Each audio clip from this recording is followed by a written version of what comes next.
Assalamualaikum warahmatullahi wabarakatuh. Perkenalkan, saya Riki Jalani dari SMP Negeri 1 Gontarujok, Kabupaten Majalengka, Provinsi Jawa Barat.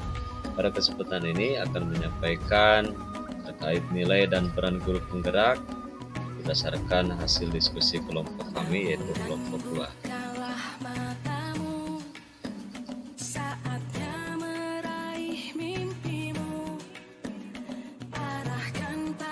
Kelompok kami, kelompok 2, terdiri dari 4 anggota. Yang pertama ada Porobi Malik dari SDN Negeri 1, kemudian ada Bu Ina Kurniawati dari SDN Singambul 3, kemudian saya sendiri Riki Jalani dari SMP Gontarujok, dan ada Pak Aditya muda dari SDIT Medisina akan memaparkan terkait nilai dan peran kami masing-masing yang nanti di akhir akan kami buat kesimpulan untuk merumuskan suatu kegiatan yang bisa mencakup seluruh nilai, peran, dan nilai dari setiap anggota di kelompok kami. Guru penggerak adalah pemimpin pembelajaran yang mendorong tumbuh kembang murid secara holistik dan proaktif dalam mengembangkan pendidik lainnya untuk mengimplementasikan pembelajaran yang berpusat kepada murid, serta menjadi teladan dan agen transformasi ekosistem pendidikan untuk mewujudkan profil pelajar Pancasila. Oleh karena itu, sebagai seorang guru penggerak, hendaknya bisa menerapkan nilai-nilai dan peran guru penggerak. Lalu apa saja nilai-nilai guru penggerak tersebut? Yang pertama yaitu kolaboratif, kemudian mandiri, berpihak kepada murid, inovatif, dan juga reflektif.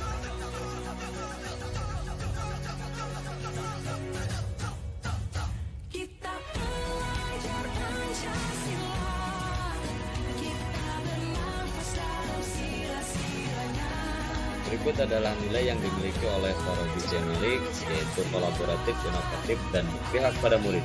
Beliau menitik beratkan pada kegiatan gerakan sekolah sehat, kemudian dalam pembelajaran juga yang di dalamnya terdapat kolaborasi materi PJOK dengan permainan tradisional.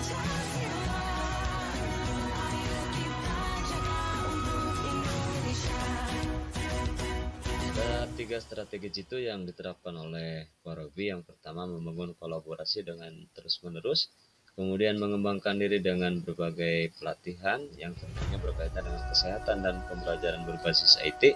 Kemudian yang ketiga, memanfaatkan dan memaksimalkan teknologi yang ada di sekolah. Kemudian nilai berikutnya yaitu nilai yang dimiliki oleh Bu Ina Kurniawati, yaitu berpihak pada murid dan juga kolaboratif. Beliau membuat suasana belajar dan proses pembelajaran yang menarik bagi siswa, kemudian menggali potensi bakat dan minat siswa, serta berkolaborasi dengan orang tua untuk memajukan pendidikan peserta didik. Nah, tentunya beliau juga menyiapkan strategi penguatan untuk mencapai dari nilai dan peran yang dimiliki, yaitu dengan mempersiapkan metode dan media ajar yang menarik bagi siswa, menggali potensi bakat dan minat siswa, kemudian selalu berkoordinasi dan berkolaborasi baik dengan orang tua, komite, dan juga kepala sekolah. Kemudian yang berikutnya nilai kolaboratif, berpihak pada murid dan reflektif. Ini dimiliki oleh Riki Jalani, yaitu dikaitkan dengan menjadi garda terdepan dalam setiap kegiatan pembiasaan dengan berkolaborasi bersama rekan guru untuk mewujudkan peningkatan sikap sosial murid dengan menerapkan pendekatan personal dan pelepasan tanggung jawab secara bertahap kepada siswa untuk keberlangsungan kegiatan pembiasaan yang dinamis dan berkelanjutan. Dan agar dapat diterapkannya nilai-nilai yang saya miliki, saya melakukan strategi penguatan, yaitu membangun komitmen kolaborasi dan terus belajar dari pengalaman dan juga masukan, ide, gagasan dari kepala sekolah, baik dari komite sekolah, orang tua murid dan rekan guru, serta dari murid-murid, sekaligus sebagai dasar untuk melaksanakan refleksi dan evaluasi untuk perbaikan diri dan setiap program pembiasaan.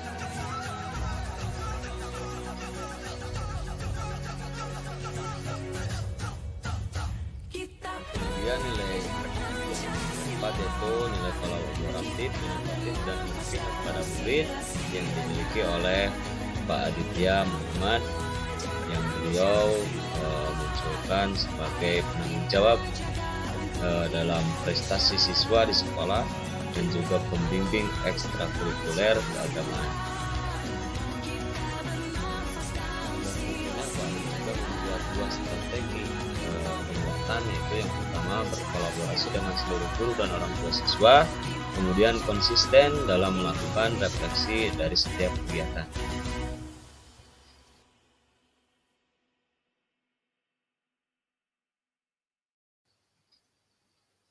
Terkait nilai dan peran yang kami miliki, tiap anggotanya memutuskan bahwa nilai dan peran bersama itu kami rancang dalam sebuah kegiatan, yaitu terkait kearifan lokal dalam giat P5 tentang penanaman sayuran, karena ini dikaitkan dengan adanya penerapan kurikulum Merdeka yang di dalamnya mewajibkan adanya P5. Yang melatar belakangi kelompok kami memunculkan giat P5 terkait penanaman sayuran, yaitu adalah adanya lahan yang memadai di setiap lingkungan sekolah, misalnya belakang kelas, depan kelas, dan areal tertentu yang masih kosong, menjadi dasar inspirasi kelompok kami untuk memanfaatkannya. Karena ketika ini Dikkurmer diterapkan, kami sepakat untuk melaksanakan proyek ini agar murid mengenali potensi lokal dan juga melestarikan lingkungan, juga bisa menggali potensi yang ada dalam diri setiap murid masing-masing untuk melestarikan kearifan lokal. Adapun langkah yang akan kelompok kami lakukan dan laksanakan, yang pertama yaitu menyiapkan ekosistem sekolah. Hal ini berkaitan dengan pembentukan sebuah tim dan juga menentukan asesmen dan rubrik, juga tujuan dari kegiatan yang kami rancang. Kemudian yang berikutnya mendesain bagaimana berjalannya program P5 yang sudah direncanakan, tentunya dengan membuat sosialisasi kepada setiap siswa dan juga pemilihan untuk benih yang akan ditanam. Berikutnya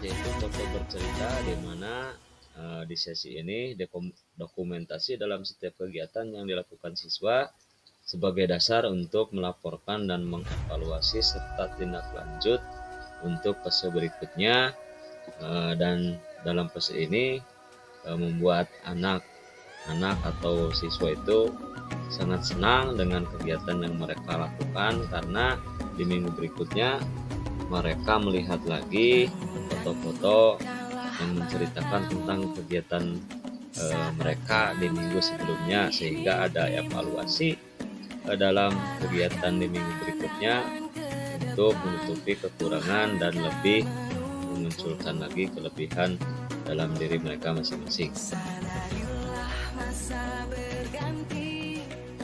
Dari kegiatan diskusi yang kami laksanakan, alhamdulillah mendapatkan 3 feedback dari kelompok lain. Yang pertama yaitu dari Pak Denny, bagaimana langkah konkret yang dilakukan agar giat P5 yang dirancang oleh kelompok kami itu bisa berjalan dengan baik? Pertanyaan yang sangat bagus. Kemudian dari Ibu Sri yang menanyakan hambatan dan solusi terkait program yang dirancang oleh kelompok kami terkait penanaman sayuran. Pertanyaan yang bagus juga dari Bu Sri. Kemudian dari Bu Eno, pertanyaannya hasil dari giat P5 itu dikemanakan, atau penanaman sayur itu hasilnya dikemanakan ya. Pertanyaan yang sangat aktual juga. Terima kasih kepada semua yang sudah bertanya, dan insya Allah saya siap akan menjawabnya. Untuk jawaban dari pertanyaan Pak Denny, jadi langkah konkret yang akan dan sudah kelompok kami laksanakan adalah yang pertama melakukan sosialisasi kepada siswa dan juga orang tua siswa terkait program P5 yaitu penanaman sayur mayur. Kemudian menyampaikan langkah dan rubrik penilaian, kemudian juga mendampingi siswa dalam pelaksanaan penanaman benih sayur mayur yang dipilih oleh siswa. Kemudian juga melakukan dokumentasi pada saat kegiatan, kemudian juga melaksanakan penilaian kinerja dari siswa-siswa dalam pelaksanaan giat P5 penanaman sayur mayur. Mungkin itu Pak Denny untuk jawabannya. Kemudian untuk pertanyaan nomor 2, jawabannya adalah hambatannya yaitu yang pertama adalah biaya, kemudian yang kedua motivasi siswa yang masih kurang, kemudian juga alokasi waktu, kemudian juga terkait pemeliharaan dari penanaman sayur mayur ketika sudah tumbuh, baik dari penyiraman, penyiangan, dan juga pemberian pupuk ya. Mungkin itu jawabannya. Kemudian yang ketiga, untuk jawaban pertanyaan yang ketiga yaitu dalam pengelolaan hasil, kami yang pertama itu memberikan wadah kepada warga sekolah, baik Bapak Ibu guru, kemudian juga murid, kemudian ada juga koperasi sekolah, dan juga ada warga sekitar. Jadi tergantung dari sedikit atau banyaknya jumlah atau kapasitas sayur mayur yang dipanen oleh tiap kelompoknya. Jika sedikit ya maka ditawarkan dulu ke warga sekolah, baik ke bapak atau guru atau ke muridnya sendiri. Kemudian kalau kapasitasnya banyak bisa disalurkan melalui koperasi sekolah dan juga bisa disalurkan ke warga sekitar. Dan harapan kami ketika semua sudah melaksanakan giat P5 baik dari kelas 7, 8, dan 9 kalau di SMP, kalau di SD mungkin dari kelas 1 sampai kelas 6, maka ini diharapkan adanya kuantitas hasil panen yang melimpah, dan akhirnya nanti bukan hanya warga sekolah, bukan hanya murid, bukan hanya warga sekolah, bukan hanya warga sekitar, tapi harapan kami sekolah bisa memenuhi permintaan pasar, karena sayur mayur itu adalah kebutuhan pokok dan terjangkau. Mungkin itu harapan dari program yang akan dilaksanakan oleh kelompok kami. Kurang dan lebihnya mohon maaf. Terima kasih atas feedback yang telah diberikan. Wabillahi taufiq wal hidayah. Wassalamualaikum warahmatullahi wabarakatuh.